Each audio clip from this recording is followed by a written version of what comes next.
You're not going to believe this. The so-called compliance officer from the association barged into our house like she had the deed in her purse. We're talking full VIP backstage access energy, as if our living room was her personal lounge. No knock, no greeting, just storming in like she was the main character in someone else's home. And trust me, if you think that's wild, wait until you hear what happened after. It all kicked off on what should have been a completely ordinary Saturday. My wife was at the kitchen table, laptop open, drowning in mountains of HOA paperwork that looked less like documents and more like relics dug out of an archaeological dig. She had that expression, the "I'm about to expose something no one is emotionally prepared for" face. I was stretched out on the couch, scrolling in peace, bothering absolutely nobody, when the front door suddenly blasted open. Karen. Of course it was Karen. She came charging in. Hair looking like it had just fought a hurricane, heels clacking like an alarm system. She didn't even acknowledge me. Nope. She beelined straight for the table. Like guilt and curiosity were pulling her in with a tractor beam. "What are you doing?" she barked, leaning over my wife's laptop like she was trying out for a crime drama. And then if you've ever seen someone freeze mid-stride like their brain just flatlined, imagine that. Karen's face drained of color. Her jaw dropped to the floor. For a solid 10 seconds, she stood there like she was witnessing the end of days. But in spreadsheet form, my wife didn't even twitch. She just took a calm sip of coffee and kept scrolling. The disrespect. What is this?" Karen finally stammered. You could practically hear her thoughts screaming. She clearly never expected her little HOA scams to be tracked, cataloged, and dissected with forensic-level detail.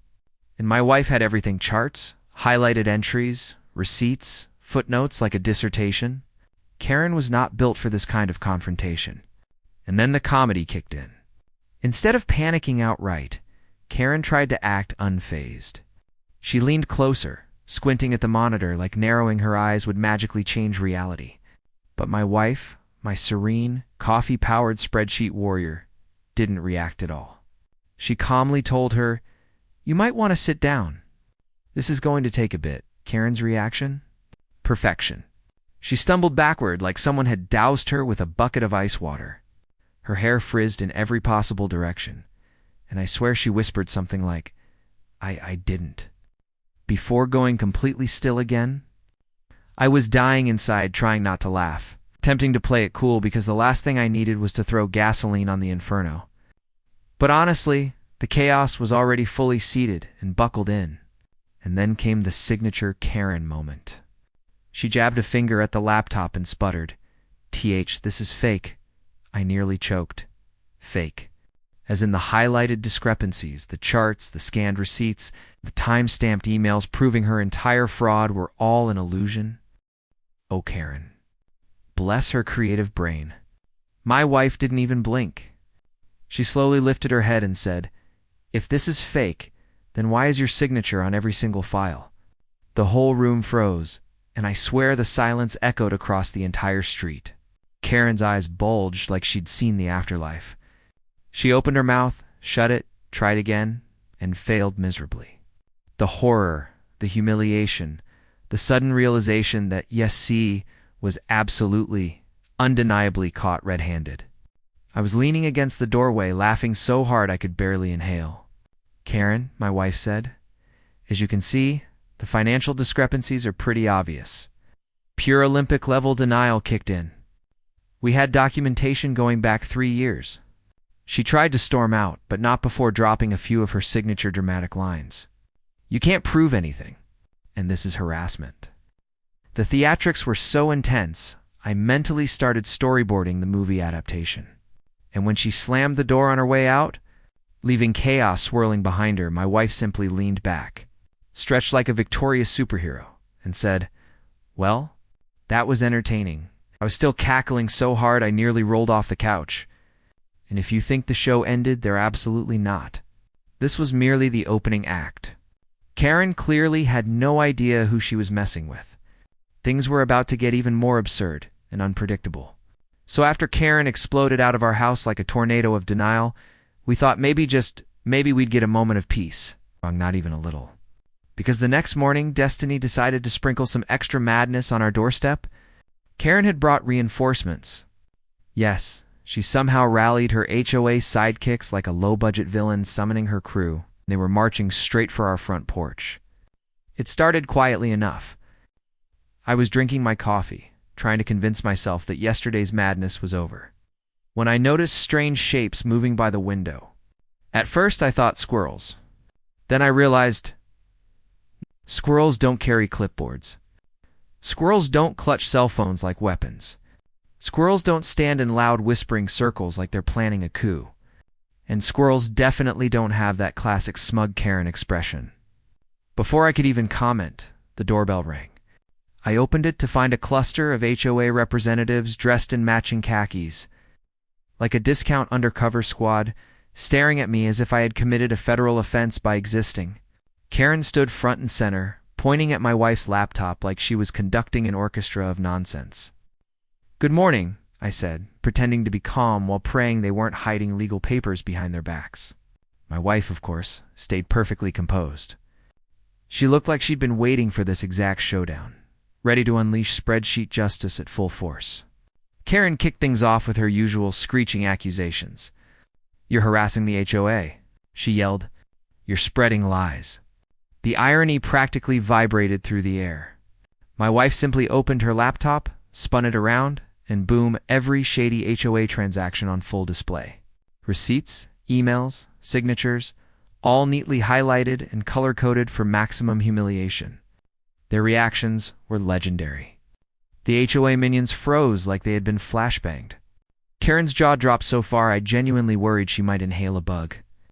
And my wife, calm as a monk, tapped one particular file and asked, "Would you like to explain this $12,000 maintenance expense that ended up deposited into your personal bank account?"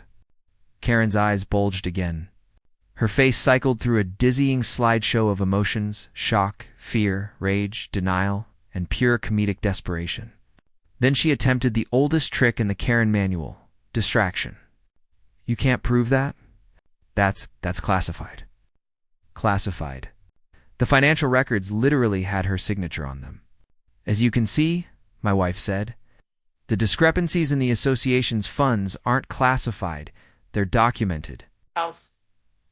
One of the HOA minions, let's call him Bob, tried to salvage the situation with logic. Maybe it's just a mistake," he muttered. My wife leaned back, steepled her fingers, and said, "A mistake that just so happens to benefit you every single time." "Fascinating theory, Bob." Bob's face turned the exact shade of someone rethinking all of their life decisions. And then came the grand finale of absurdity. Karen, in full meltdown mode, lunged toward.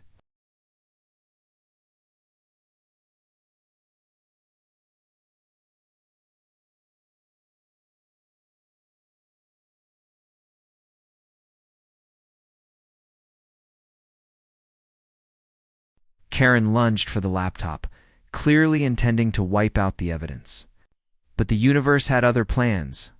She stepped on the edge of the rug, slipped spectacularly, arms windmilling like a cartoon villain, and crashed straight into a towering stack of HOA binders. Papers exploded everywhere, receipts, memos, meeting notes fluttering through the air like confetti at a villain-themed celebration. I nearly cried from laughing. Meanwhile, my wife calmly hit save as like she was finishing a grocery list. Crisis avoided. Karen scrambled upright, frazzled, and sputtering nonsense. "This isn't over," she shrieked before storming out once again, leaving behind a crime scene of humiliation and destroyed paperwork. Her loyal minions trailed after her, tripping over binders in an unintentional slapstick parade. I finally glanced at my wife, who leaned back, took a serene sip of coffee, and murmured, "Well, that was something." I couldn't stop laughing. It was ridiculous, chaotic, and downright satisfying.